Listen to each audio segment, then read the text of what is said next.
Racikan Berita. Alhamdulillah, kita barusan diterima oleh Bapak Tamselin Rum selaku mewakili DPD dari kita petisi 100 dan beberapa tokoh-tokoh yang hadir dipimpin oleh Pak Marwan Batubara dan Bapak Rizal Fadilah dan tokoh-tokoh banyak yang hadir, diantaranya Bapak Hatta Taliwang kita hadir bersama kita. Intinya kita melaporkan dan mendorong pada DPD masalah Rempang karena banyak sekali terjadi satu pelanggaran dan macam-macam lah tadi. Nanti bisa dipaparkan, tapi intinya kita mendorong DPD untuk turut membuat suatu semacam investigasi atau tim pencari fakta, TPGF tim pencari fakta untuk selanjutnya mendorong minta menghentikan urusan masalah Rempang karena syarat dengan satu kecurangan dan lain sebagainya. Oleh karena itu kami mohon sedikit-sedikit Pak Marwan untuk menyampaikan apa tadi yang kita sampaikan kepada Pak Tamselin Rum serta tanggapan dari beliau. Ya, jadi prinsipnya petisi 100 itu mengungkap berbagai pelanggaran undang-undang dan peraturan. Lalu ada kebohongan publik, kemudian ada manipulasi informasi, lalu di sisi lain ada aparat gabungan TNI Polri yang melakukan pelanggaran HAM berat, mengosongkan memerintahkan rakyat mengosongkan tempat yang sudah mereka tinggalin ratusan tahun.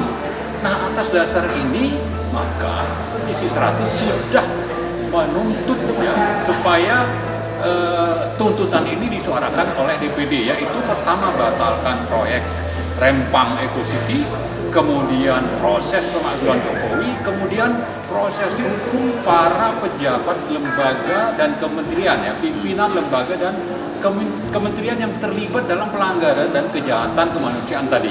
Intinya itu. Tapi di sisi lain juga kami meminta DPD sebagai lembaga yang menjadi perwakilan daerah untuk meminta rakyat yang sedang ditahan, yang saat ini sejak tanggal 7 September yang lalu itu masih ditahan.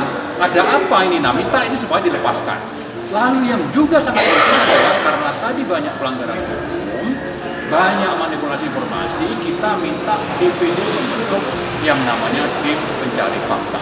Saya kira itulah prinsip yang kami sampaikan dari petisi 100 dan ini konsisten dengan tuntutan kami 17 Agustus yang lalu di gedung Nusantara 5 MPR untuk agar yang namanya DPD, DPR, MPR itu segera memulai proses pemakzulan Jokowi sesuai dengan pasal 7A Undang-Undang Dasar 1945. Saya kira itu. Ya, sebelum ke Pak Rizal, mungkin Bang Hatta selaku tokoh masyarakat, bagaimana melihat kita dari petisi 100 dan para tokoh mengajak bertemu dengan DPD untuk supaya segera melakukan tindakan-tindakan untuk apapun yang bisa dilakukan. Bagaimana? Oh iya, tentu ini sesuatu yang positif ya. Kita teman-teman, walaupun saya juga dari petisi 100, ya tentu sangat peduli atas isu ini. Ada keprihatinan, ada air mata yang menetes, ya kesedihan lah ya. Karena ini menyangkut kampung halaman yang sudah ratusan tahun. Ya bayangkan saja kalau saya diusir dari kampung saya itu bagaimana gitu ya. Ini yang membuat kita harus ada solidaritas terhadap nasib rakyat Rempang.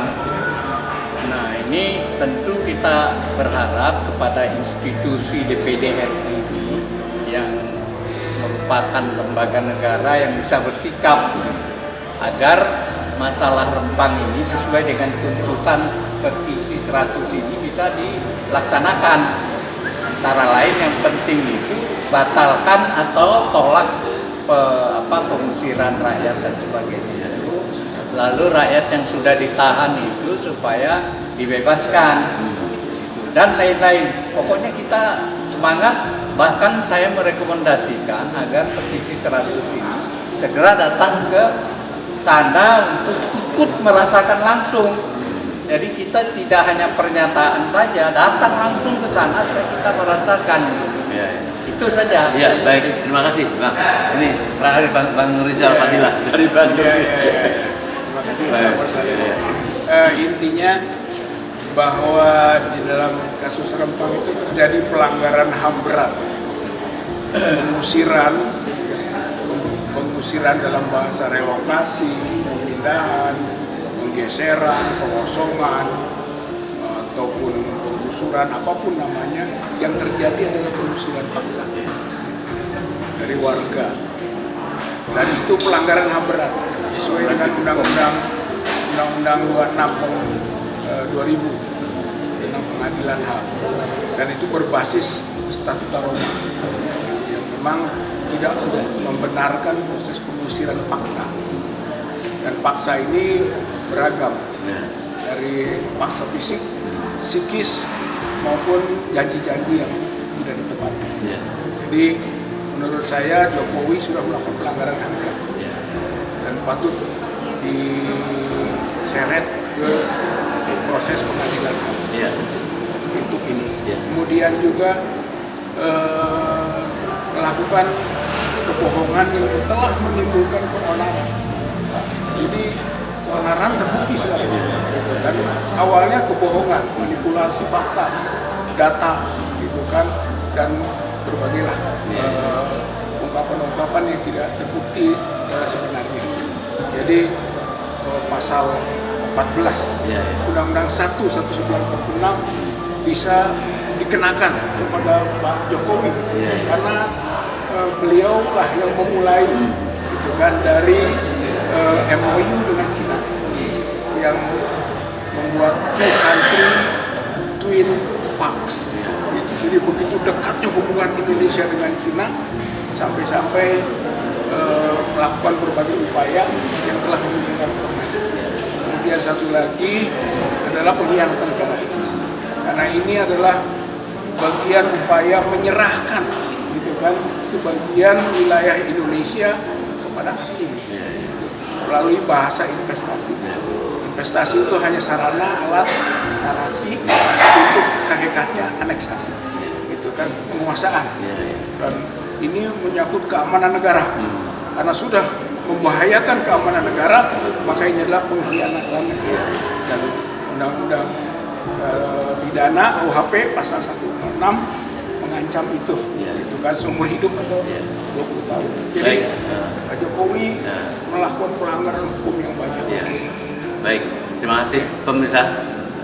Sebelum nanti kita minta Marwan untuk menutup, tapi kesimpulan dari para tokoh, bukan saja yang hadir di sini, tapi di luar ini kita hanya menyampaikan kesimpulan-kesimpulan bahwa meminta semua tokoh untuk dihentikan proyek di Rempang. Bukan saja sudah melukai dan melakukan pelanggaran-pelanggaran, tetapi intinya sudah tidak pantas kalau dilakukan oleh rezim ini, apalagi para menteri-menterinya yang telah melanggar ini. Oleh karenanya sekali lagi kita akan melakukan seluruh rakyat untuk menghentikan proyek ini. Nah, karena kita melalui DPD, mungkin Pak Marwan, silakan, kita tidak bertemu Pak Lanyala. Mungkin apa yang ingin disampaikan kepada Pak Lanyala? Ya, Pak Lanyala itu sebagai kepala atau pimpinan DPD. Sementara DPD itu adalah Dewan Perwakilan Daerah, mewakili daerah. Sehingga daerah yang namanya Rempang di Kepri itu sudah sangat-sangat pantas untuk disuarakan kepentingan rakyatnya. Oleh siapa? Oleh yang namanya kepala pimpinan lembaga yang mewakili daerah-daerah tadi, yaitu Pak Lanyala. Nah, tapi faktanya kita belum mendengar, mungkin lupa, tapi sejauh ini kita lihat Pak Lanyala itu lebih asik untuk bicara soal amandemen. Kita setuju itu, tapi ada yang sedang prioritas ini. Rakyat sedang menderita. Maka kita berharap Pak Lanyala itu juga tampil untuk bagaimana supaya proyek Rempang ini dibatalkan gitu. Nah, terakhir sekali, sebetulnya soal tadi ada teman bicara tentang kejar tayang, dan saya juga pernah sampaikan itu waktu acara dengan Refli Harun, bahwa ini ada kejar tayang, ada motif sebetulnya kejar tayang ini dalam rangka apa? Ada motif kepentingan cuci uang. Ya, kita duga seperti itu. Banyak konglomerat kaya punya uang untuk diinvestasikan dengan return besar. Lewat apa? Lewat dua proyek besar, yaitu Rempang dengan IKN. Nah, ini coba diseludupkan, ya, dipaksakan segera disahkan sebelum pemerintahan ini berakhir, supaya bagi kontrak hitam itu sudah tersedia jalan bagaimana mereka bisa menghabiskan uang atau menginvestasi uang-uang yang sudah di KKN di korupsi ya, saat dulu terjadi krisis 1998 sehingga ada BLBI yang jumlahnya sampai 700 triliun. Nah, sebagian uangnya itu ingin dimasukkan kembali ya, diduga seperti itu untuk bisa diinvestasikan secara legal lewat proyek yang sebetulnya proyek-proyek ilegal ya, yang sebetulnya melanggar konstitusi, yaitu proyek IKN dan juga proyek Rempang ini. Nah, sehingga dengan begitu mari kita lihat ada kejar tayang, tapi di balik itu ada motif, tapi sebaliknya ini adalah kejahatan pengkhianatan kepada negara dan juga menzolimi rakyat, dan karena itu ini harus kita lawan bersama-sama. Terima kasih. Baik, saudara sekalian, insya Allah jangan khawatir, perjuangan bapak-bapak di mana-mana insya Allah tetap berjalan.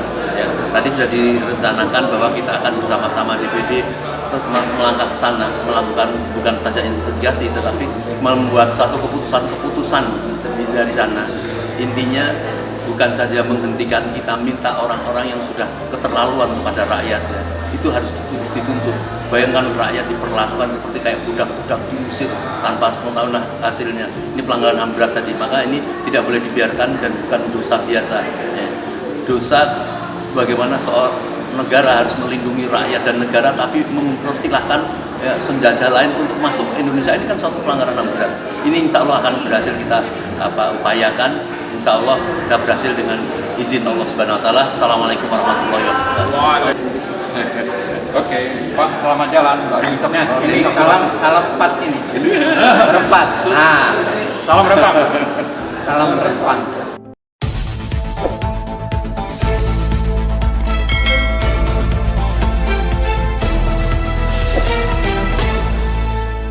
Racikan Berita